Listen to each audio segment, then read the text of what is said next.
Hello students, good morning.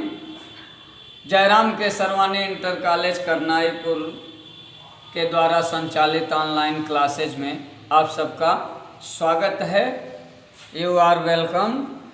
आप जब तक कोरोना संकट है तब तक आप लोग ऐसे ही वीडियो के माध्यम से पढ़ते रहें, इसीलिए विद्यालय द्वारा ये वीडियो क्लासेज आप लोगों तक भेजी जा रही हैं। आप लोग एक ज़रूरी सूचना है कि हमारे कॉलेज में कक्षा 6 से लेकर के कक्षा 12 तक के विषय, सभी विषय हिंदी, अंग्रेजी, संस्कृत, गणित, विज्ञान, सभी विषय पढ़ाए जा रहे हैं और विषय विशेषज्ञों द्वारा। वीडियो में आप लोग जो भी बच्चे जिस कक्षा में पढ़ते हैं वो बच्चे अपने अपने कक्षा की सामग्री इस चैनल पर, जयराम के सरवानी इंटर कॉलेज चैनल पर आपको मिल जाएगा। आप वीडियो खोल करके पढ़ें। यदि आपको कोई समस्या है, आप पढ़ करके अपने किताबों के सवाल, अपने किताब के क्वेश्चन हल करें। जो नहीं समझ में आता है तो कमेंट बॉक्स में जा कर के आप लिखें, या आप व्हाट्सएप ग्रुप से जुड़ करके अपने सवालें भेज सकते हैं। यहाँ अध्यापक हल करके आपको व्हाट्सएप कर देंगे। अब मैं अपने विषय पर आता हूँ। मैं टेंस की चर्चा कर रहा हूँ। आज का विषय है प्रेजेंट इंडेफिनिट टेंस। बहुत भाषण देने से अच्छा है कि हम सीधे टेंस को समझें। Present indefinite tense. एक बात जान लीजिए आप लोग कि अंग्रेजी भाषा अत्यंत सरल है। केवल उसको विदेशी भाषा है, फॉरेन लैंग्वेज है, इसलिए हमको थोड़ी सी दिक्कत होती है। लेकिन थोड़ा सा हम परिश्रम कर लें तो बच्चों हम अच्छी तरह से अंग्रेजी सीख सकते हैं, अंग्रेजी बोल सकते हैं। विद्वान बनने का कोई शॉर्टकट तो है नहीं। हमको कोई चीज़ अर्जन करने के लिए, सीखने के लिए समय तो देना ही पड़ेगा। हम अक्सर सीखते ही रहते हैं। बिना सीखना जीवन की एक प्रक्रिया है, जीवन का अंग है। आप लोग यहाँ आप आइए। Present indefinite tense. सीधे मैं अपनी बात शुरू करता हूँ। हिंदी में आप इस तरह के वाक्य देखते हैं, जैसे वह स्कूल जाता है, माता जी पूजा करती हैं, सूरज पूरब में निकलता है, सूरज पश्चिम में छिपता है, पक्षी आकाश में उड़ते हैं, पक्षी आकाश में उड़ते हैं। इस तरह से आप तमाम वाक्य देखते हैं। मैं अंग्रेजी सीखता हूँ, तुम अंग्रेजी बोलते हो, वे क्रिकेट खेलते हैं, राम अपना पाठ याद करता है। इस तरह से आप सारे वाक्यों को देखिए तो उसका पिता शराब पीता है, कुत्ते भौंकते हैं, वह स्कूल जाता है, मैं अंग्रेजी पढ़ाता हूँ, तुम अंग्रेजी सीखते हो, वह निबंध लिखता है, लड़के विद्यालय में लड़के कक्षा में शोर मचाते हैं। आप गौर कीजिए तो प्रत्येक वाक्य के अंत में ता है या ती है या ते हैं या ता हूँ इत्यादि शब्द लगे हुए हैं। आप वीडियो में देख सकते हैं। वह स्कूल जाता है, ता है, पक्षी आकाश में उड़ते हैं, ते हैं, वे क्रिकेट खेलते हैं, ते हैं, लगा हुआ है। मैं अंग्रेजी पढ़ाता हूँ, ता हूँ अंत में लगा हुआ है। आप लोग यही इस टेंस की हिंदी में यही पहचान है। हिंदी की पहचान है कि हिंदी वाक्यों के अंत में ता है, ते हैं, ते हैं, ते हो, ती है इत्यादि शब्द लगे होते हैं। अब इन वाक्यों में प्रेजेंट इंडेफिनिट टेंस होता है। प्रेजेंट इंडेफिनिट टेंस के बारे में बहुत सारी चीज़ें हैं जो ग्रामर की हैं, जो क्लासरूम की बोर्ड की बातें हैं, एग्जामिनेशन की बातें हैं, उनको मैं यहाँ बताना नहीं चाहता। मैं केवल आप लोगों को टेंस में हिंदी का वाक्य अंग्रेजी में कैसे कन्वर्ट किया जाता है इस बात पर हम बात करेंगे, और इसके बारे में और बहुत सारी जानकारियां जो हैं हमारे और टीचर हैं विषय विशेषज्ञ जेबी सर, जय सर, वो आपको बताएंगे।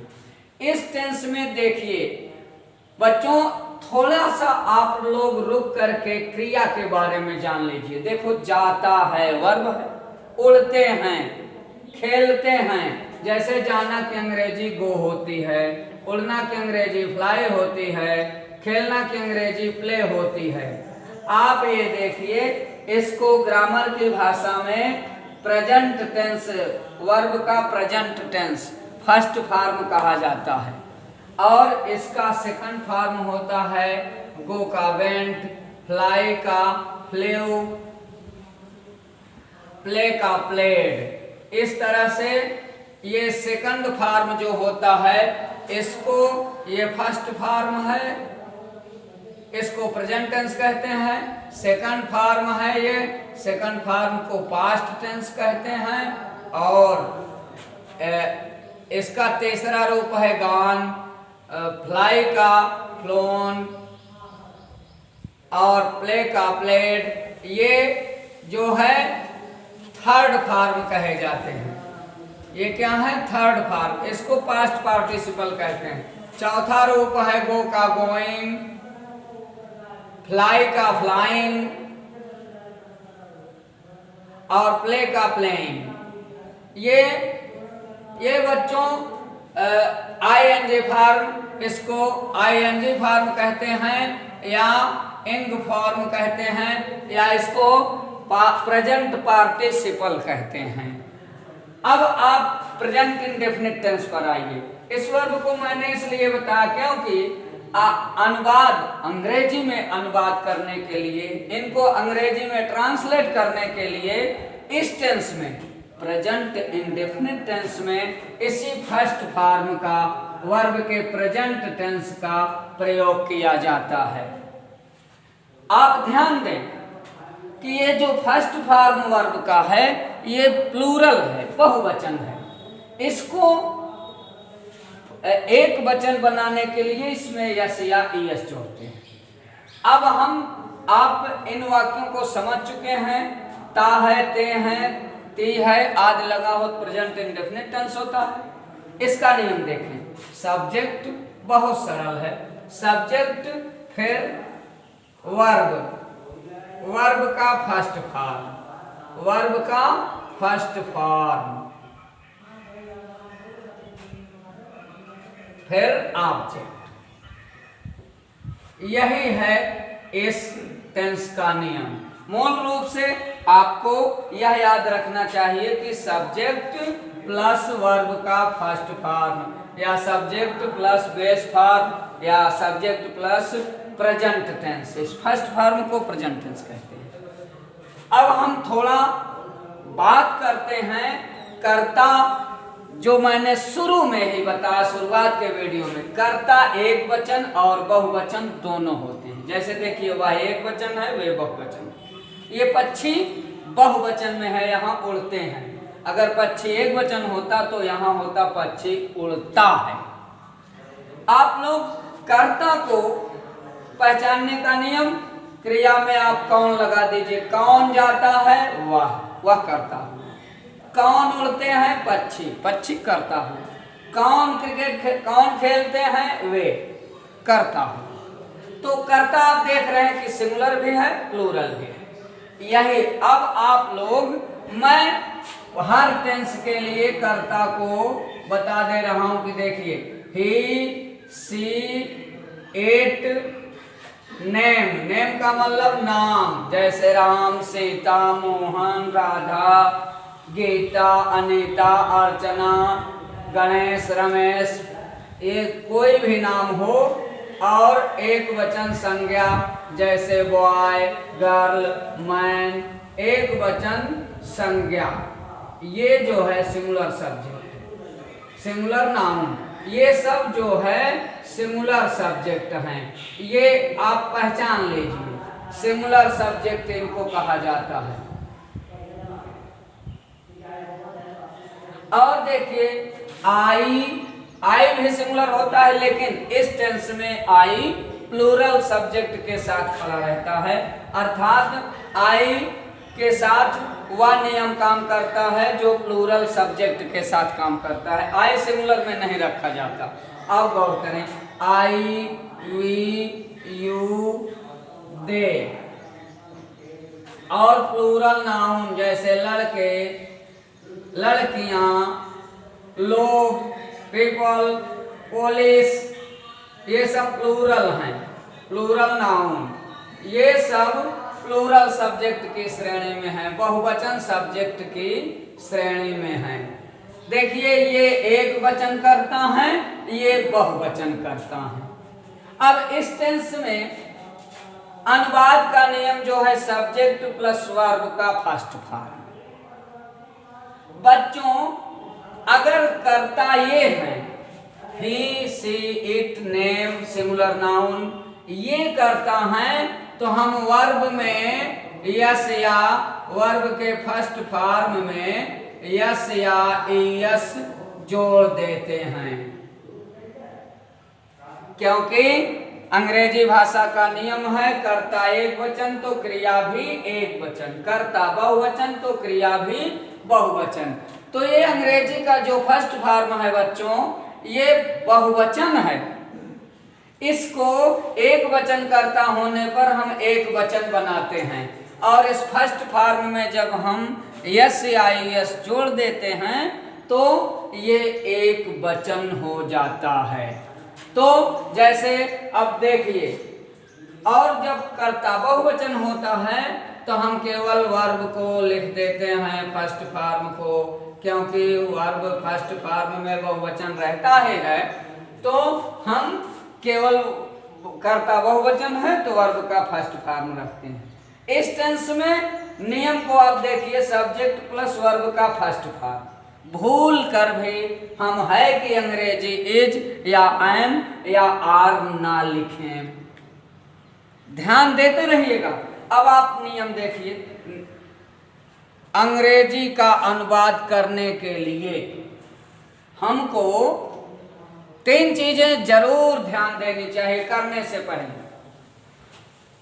वाक्य में टेंस कौन सा है, सेंटेंस कौन सा है, और उस सेंटेंस का अनुवाद का नियम। ये 3 चीजें आप लोग हमेशा याद रखोगे तो आपका अनुवाद गलत नहीं होगा। अब यहां देखिए नियम, वह स्कूल जाता है, इसका अनुवाद करना है। इस वाक्य को देखिए, वह स्कूल जाता है, इसका अनुवाद करना है हमको। वह, ही एक वचन सब्जेक्ट है, सिंगुलर सब्जेक्ट है, तो हम पहले कर्ता लिख लेंगे। कर्ता के बाद नियम पर देखिए कि सब्जेक्ट वर्ब का फर्स्ट फॉर्म। अब हम इस स्कूल को छोड़ देते हैं, सीधे वर्ब पर जाते हैं। क्यों? नियम में देखिए सब्जेक्ट के बाद वर्ब, तो हम सब्जेक्ट के बाद सीधे वर्ब पर चले जाएंगे। जाता है, जाना, गो लिख दिए, वर्ब का फर्स्ट फॉर्म नियम में है ना, तो हम वर्ब का फर्स्ट फॉर्म लिख दिए। लेकिन फिर नियम में ध्यान दें यहां कि कर्ता ही, सी, इट, नेम, सिंगुलर नाउन, ये सिंगुलर करता है तो फर्स्ट फॉर्म में यस या एस जोड़े। ही एक वचन करता है तो हम इस फर्स्ट फॉर्म में एस जोड़ देंगे। ऐसा क्यों करते हैं? पुनः दोहराते हैं कि ये गो अकेले प्लूरल है और कर्ता सिंगुलर है, तो इसको प्लूरल बनाने के लिए हम यस या एस जोड़ते हैं। अब क्रिया भी सिंगुलर हो गई, हमारा वाक्य सही हो गया। अब यहाँ क्रिया लिख दिए, अब ऐसे वापस आते हैं। अब स्कूल पर आ गए तो स्कूल, ये आपका अनुवाद हो गया। पक्षी आकाश में उड़ते हैं, पक्षी बर्ड्स प्लूरल है तो हम सीधे उड़ना पर आते हैं। नियम देखिए, सब्जेक्ट वर्ब का फर्स्ट कार याद रहे, AMR हमको नहीं लिखना है। बर्ड्स फ्लाई, कर्ता बहुवचन है, क्रिया भी बहुवचन हम रख देंगे, कुछ नहीं करना है। अब आगे उड़ना, अब इसको फ्लाई लिख दिए। गौर कीजिएगा, अंग्रेजी हिंदी से अंग्रेजी में करने के लिए कर्ता को लिखने के बाद आप सीधे अंत में आइए वर्ब पर, वर्ब लिखिए, वर्ब से ऐसे उल्टा वापस आइए। मैं है इन, फिर मैं लिख लिए, अब ऐसे ही उल्टा बढ़ेंगे। आकाश है देश का। ध्यान देना बच्चों। आगे देखिए, दे, वे क्रिकेट खेलते हैं। कौन? वे करता हुआ, हम दे लिखेंगे। दे के बाद अब इस क्रिकेट को छोड़ देंगे, खेलना पर आएंगे, प्ले। पुनः ध्यान देंगे कि दे प्लूरल करता है, दे बहुवचन करता है, तो हम क्रिया को भी बहुवचन रहने देंगे, इसमें SAIS नहीं जोड़ेंगे। अब खेलना लिख लिए, अब ऐसे वापस आए, कौन शब्द है? क्रिकेट, क्रिकेट लिख देते हैं।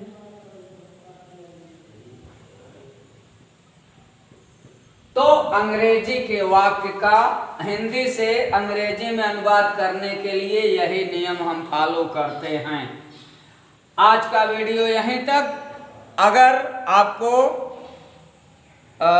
हमारा ये वीडियो पसंद आया हो तो आप लाइक कीजिए, सब्सक्राइब कीजिए हमारे चैनल को, और अपने दोस्तों में शेयर कीजिए, ताकि आपके दोस्त भी आसानी से अंग्रेजी बोल सकें, सीख सकें। हम बता दें कि 6, 7, 8, 9, 10, 11, 12 सभी कक्षाओं के लिए विषय विशेषज्ञ अपने सभी विषय हिंदी, अंग्रेजी, गणित, विज्ञान सब पढ़ा रहे हैं। आप लोग इस चैनल पर बने रहिए और अपनी तैयारी करते रहिए। धन्यवाद।